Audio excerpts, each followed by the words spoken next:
नमस्ते दोस्तों, मेरा नाम ब्रजेश कुमार और स्वागत है आपका मेरे YouTube चैनल पर। इसराइल और हमास के बीच में 11 दिनों से चल रहे संघर्ष आखिरकार खत्म हो चुका है। इस संघर्ष में 250 लोगों के मारे जाने की खबर है, जबकि 2000 लोग घायल हो चुके हैं। इस सब के बीच में एक महत्वपूर्ण बात यह है कि 11 दिनों तक चले इस युद्ध के बाद में इसराइल और हमास को आखिर क्या मिला, सिवाय क्षति और नुकसान के। तो जानते हैं इस विवाद की मुख्य जड़ क्या है कि फिलिस्तीन और इजराइल का विवाद थमने का नाम नहीं ले रहा है। तो वीडियो से अंत तक जरूर जुड़े रहिए। वीडियो पसंद आए तो वीडियो को लाइक करें और चैनल को सब्सक्राइब करना ना भूलें। इजराइल और फिलिस्तीन का विवाद कई सौ सैकड़ों साल पुराना है। यह विवाद है इजराइल को लेकर। इजराइल एक यहूदी देश है और उसका मानना है कि पूरे इजराइल पर उन्हीं का कब्जा है, जबकि फिलिस्तीन एक मुस्लिम कंट्री है। उसका मानना है कि इजराइल नाम का कोई ऐसा देश है ही नहीं और पूरा का पूरा इजराइल उन्हीं का है।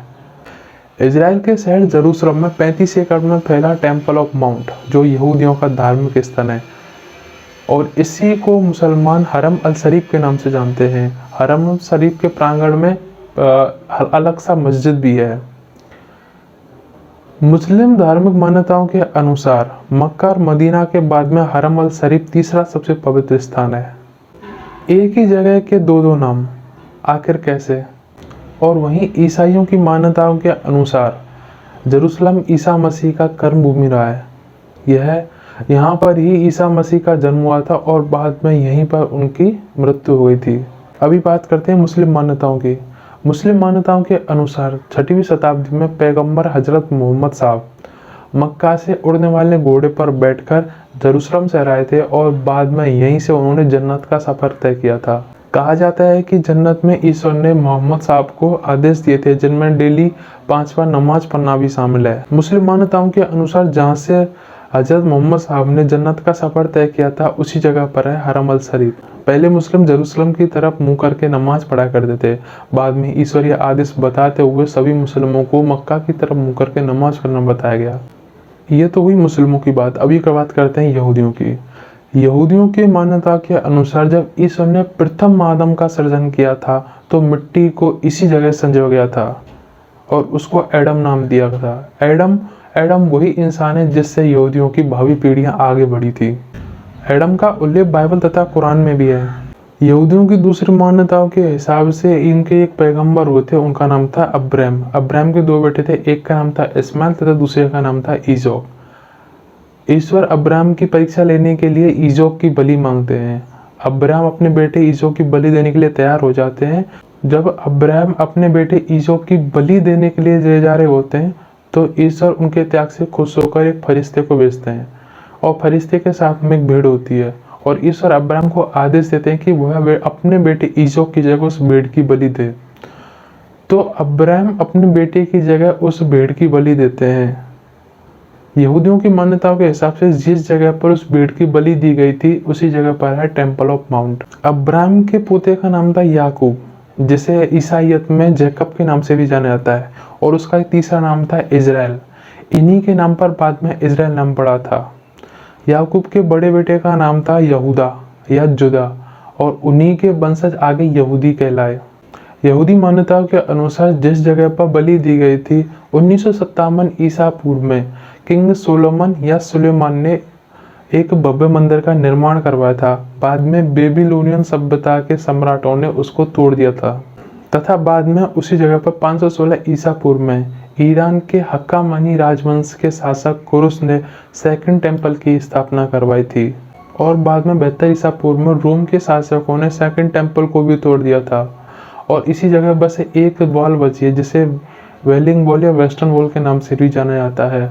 अभी यहूदी के पास में कोई टेम्पल बचा नहीं है, तो वो इसी दीवार पर आकर पूजा करते हैं। यहूदियों की मान्यताओं के अनुसार यह उस मंदिर का अवशेष है। रोमन शासकों के भयंकर आक्रमण की वजह से ज़्यादातर यहूदी वहाँ से भाग जाते हैं और अलग अलग देशों में जाकर अपने घर बना लेते हैं और वहीं बस जाते हैं। रोमन राजाओं ने यहाँ पर काफ़ी समय तक शासन किया था। 6वीं शताब्दी आते आते अरबों का शासन आ जाता है। 6वीं शताब्दी से लेकर 10वीं शताब्दी पर यहाँ पर अरबों का ही शासन रहता है। बाद में क्रूसेड स्टार्ट हो जाते हैं, यानी कि धर्मयुद्ध। धर्मयुद्ध ईसाइयों तथा मुसलमानों के बीच में होते हैं, जिसमें ईसाइयों की विजय होती है तथा 13वीं शताब्दी तक यहाँ पर ईसाइयों का ही शासन चलता है। बाद में अरब दोबारा से इजराइल पर अपना कब्जा कर लेते हैं। दूसरी तरफ यहूदियों पर अत्याचार तथा शोषण बढ़ता जाता है। इसी बीच यहूदियों के अलग से देश बनाने की मांग उठती जाती है, जिसे जीवनवाद भी कहते हैं। अभी समय आता है प्रथम विश्व युद्ध का। इजराइल पर अभी ओटोमन साम्राज्य का शासन रहता है, जो टर्की का शासन रहता है। इसी बीच में क्या होता है कि टर्की का ओटोमन साम्राज्य धुरी राष्ट्रों का साथ देता है इस युद्ध में। धुरी राष्ट्रों में ऑस्ट्रिया, हंगरी तथा जर्मनी होते हैं तथा दूसरी साइड में मित्र राष्ट्रों में अमेरिका, ब्रिटेन, फ्रांस और रसिया आदि होते हैं। ब्रिटेन तथा यहूदी नेता लॉर्ड रॉथस्चाइल्ड के बीच में एक संधि होती है। इस संधि में होता है कि अगर प्रथम विश्व युद्ध में मित्र राष्ट्रों की विजय होती है तो ब्रिटेन यहूदियों के लिए अलग से देश बसा कर देगा। इसी बीच से फ्रांस और ब्रिटेन गुपचुप कर एक संधि कर लेते हैं, जिसे साइस पिकॉट नाम से जाना जाता है। इस संधि में होता यह है कि अगर प्रथम विश्व युद्ध में मित्र राष्ट्रों की विजय होती है तो वो अपना साम्राज्य इधर स्थापित करेंगे, जिसमें फिलिस्तीन ब्रिटेन के बट में आता है। प्रथम विश्व युद्ध में मित्र राष्ट्रों की विजय होती है, जिसमें ब्रिटेन फिलिस्तीन पर अपना आधिपत्य जमा लेता है तथा अपना साम्राज्य उधर स्थापित कर देता है। यूरोपीय कंट्रियों में यहूदियों पर अत्याचार तथा शोषण बढ़ता जाता है और जो रईसी कसर होती है उसे हिटलर भैया जी पूरी कर देते हैं। हिटलर ने 1936 के बाद में 60 लाख यहूदियों को जिंदा गैस चैम्बरों में जलवा दिया था। बढ़ते अत्याचार की वजह से यहूदियों का पलायन इजराइल की तरफ बढ़ने लगता है। जो यहूदी 3% थे, अभी वो 30% पर पहुंच चुके थे। द्वितीय विश्व युद्ध में ब्रिटेन को भी काफ़ी नुकसान होता है और जगह जगह से वो अपना साम्राज्य समेटने लगता है। साथ में यहूदियों की जो मांग थी अलग राष्ट्र की, वो भी बढ़ती जाती है। अभी ब्रिटेन के लिए फिलिस्तीन गले की फांस बन चुका था। 1945 में यूएनओ का गठन होता है। नए बने यूएनओ के लिए यह समस्या बहुत बड़ी होती है। 29 नवंबर 1947 में यूएनओ ने फिलिस्तीन के विभाजन को मान्यता दे दी और इस विभाजन के अनुसार 44% इजराइल को, 48% फिलिस्तीन को और 8% जेरूसलम का शहर खुद अपने कब्जे में रख लिया। चूंकि जेरूसलम शहर 3 धर्मों का पवित्र स्थान था, उसका विभाजन इस तरीके से हो नहीं सकता था, तो खुद यूएनओ ने जेरूसलम को अपने कब्जे में रखा। यूएनओ की तरफ से 29 नवंबर 1947 को फिलिस्तीन के विभाजन को एक अप्रूवल मिला था, परंतु इजराइल का गठन 14 मई 1948 में हुआ था। इजराइल के गठन के बाद में जो आसपास के उसके अरब देश थे वो उससे गुस्से में आ जाते हैं। उनका कहना था कि इजराइल जैसा कोई देश है नहीं, पूरा का पूरा फिलिस्तीन ही है और इस पर मुसलमानों का ही कब्जा रहेगा। इजराइल के गठन के 48 घंटे बाद ही अरबों ने इजराइल पर आक्रमण कर दिया और इजराइल की इसमें विजय रहती है। इजराइल को पता था कि यह लड़ाई उनके वजूद की लड़ाई है। अगर इस लड़ाई में वो हारते तो उनका वजूद खत्म हो जाएगा।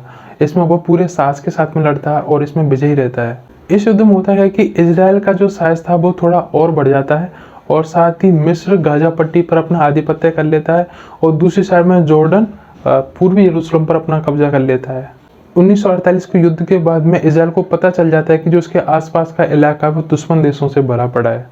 अब उसको जरूरत थी कि वो अपनी सैन्य क्षमता पर फोकस करे।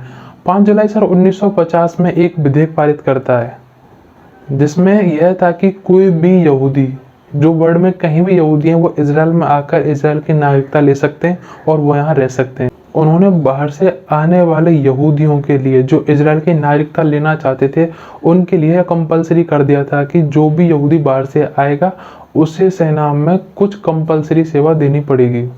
इससे इजराइल में यहूदियों की संख्या और बढ़ने लगती तथा यहूदियों के लिए इजराइल एक सेफ प्लेस बनता चला जाता है। 48 में फिलिस्तीन की हार के बाद में वहाँ से 7.5 लोगों का पलायन हो जाता है।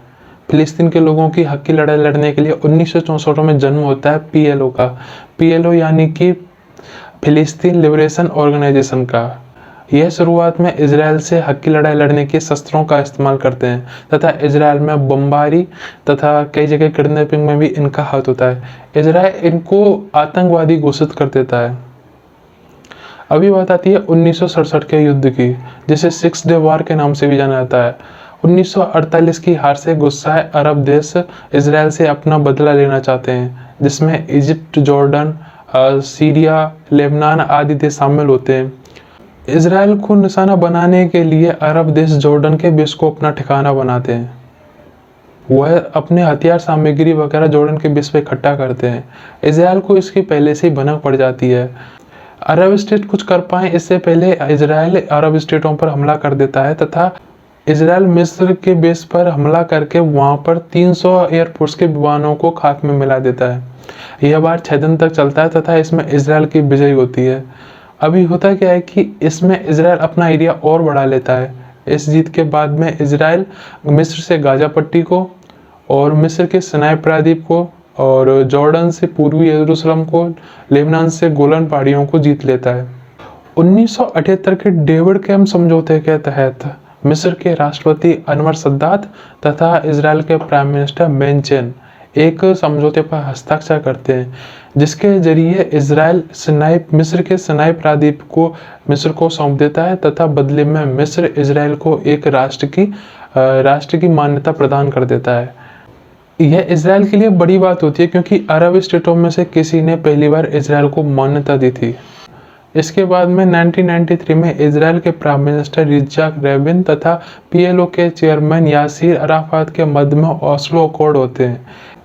इसके तहत इजराइल पीएलओ को वैधानिक मान्यता प्रदान कर देता है कि वह फिलिस्तीन के अंदर चुनाव भी लड़ सकता है तथा साथ में ही पीएलओ इजराइल को एक राष्ट्र की मान्यता प्रदान कर देता है। इसी अकॉर्ड के बाद में दोनों नेताओं को नोबेल शांति पुरस्कार से भी नवाजा जाता है। बाद में इत्ज़हाक रबिन की किसी चरमपंथी द्वारा हत्या कर दी जाती है। ओस्लो अकॉर्ड से पहले 1987 में हमास की स्थापना होती है। हमास एक अति उग्र चरमपंथी संस्था होती है। 2007 के विधायी चुनावों में गाजा पट्टी पर हमास की सरकार चुनी जाती है तथा फिलिस्तीन के जो पूर्वी जेरूशलम शहर होता है उस पर पीएलओ का ही शासन है। अभी आते हैं वर्तमान परिस्थिति पर। जेरूशलम शहर के पास में शेख जर्राह इलाका है। विस्थापन के समय पे यहाँ पर यहूदियों ने अच्छे दाम देकर अरबों से उनकी जगह खरीद ली थी और तथा यहाँ पर अपने रहने के लिए घर बना लिए थे। अभी ऑफिशियल रूप से यह जगह यहूदियों की हो गई थी। बाद में 1948 के युद्ध में फिलिस्तीन से यह जगह जॉर्डन के कब्जे में आ जाती है। विस्थापित फिलिस्तीनियों के लिए जॉर्डन यहाँ पर कॉलोनियां बसाना स्टार्ट कर देता है। इसके बाद में 1967 के 6 डे वॉर में इजराइल के पास में वापस यह जगह आ जाती है। हाल ही का जो विवाद है उसमें क्या हुआ कि शेख जर्राह इलाके में 7 फिलिस्तीनी परिवारों को यहूदी अपना घर बताकर सुप्रीम कोर्ट में केस डाल देते हैं तथा सबूत के तौर पर विस्थापन के समय के जो डॉक्यूमेंट थे उनको दिखाया जाता है। सुप्रीम कोर्ट में यहूदियों का पक्ष मजबूत पाया जाता है। सुप्रीम कोर्ट एक आदेश पारित कर देता है कि 1948 से पहले यहूदी रिलीजन एसोसिएशन ने जो जगह खरीदी थी या जो उनके अंडर में आती है वो सारी जगह खाली करवाई जाए। अभी होता क्या है कि आदेश के बाद में कुछ फिलिस्तीनी परिवार यहूदियों का अधिकार अपने घरों पर मान लेते हैं तथा किराएदार की हैसियत अपने घरों में रहने लगते हैं। कुछ फिलिस्तीनी परिवार अभी भी अपनी जगह खाली नहीं कर रहे होते हैं तो कुछ यहूदी मिलकर उनकी जगहों को जबरदस्ती खाली करवाते हैं। कुछ फिलिस्तीनी इस आदेश को लेकर नाखुश होते हैं तथा इजराइल में इसको लेकर जगह जगह पर दंगे स्टार्ट हो जाते हैं। इसी बीच रमजान के महीने के आखिरी शुक्रवार के दिन जेरूशलम शहर के अल-अक़सा मस्जिद में मुस्लिम लोग इकट्ठा होने लगते हैं तथा भारी तादाद में वहाँ पर लोग इकट्ठा हो जाने लग जाते हैं। नमाज के बाद में मौजूद मुस्लिमों ने शेख जर्राह इलाके को खाली करने के लिए वहाँ पर प्रदर्शन करने लगते हैं। शुरू में तो प्रदर्शन हिंसात्मक नहीं होता है तथा बाद में यह प्रदर्शन हिंसात्मक होने लगता है। फिलिस्तीनियों द्वारा इजरायली फोर्स पर पत्थर फेंके जाते हैं तथा जवाब में इजरायली फोर्स भी उन पर रबर बुलेट तथा स्टन ग्रेनेड का इस्तेमाल करने लगते हैं। धीरे धीरे यह विवाद और बढ़ जाता है तथा इसी बीच इस लड़ाई में हमास भी कूद जाता है। हमास का कहना है कि इजराइल को शेख जर्राह इलाका खाली करना पड़ेगा। आई होप आपको इस वीडियो से फिलिस्तीन तथा इजराइल के मध्य में जो विवाद है उसको समझने में मदद मिली होगी। तथा वीडियो पसंद आए तो वीडियो को लाइक करें तथा चैनल को सब्सक्राइब करना ना भूलें। नमस्ते।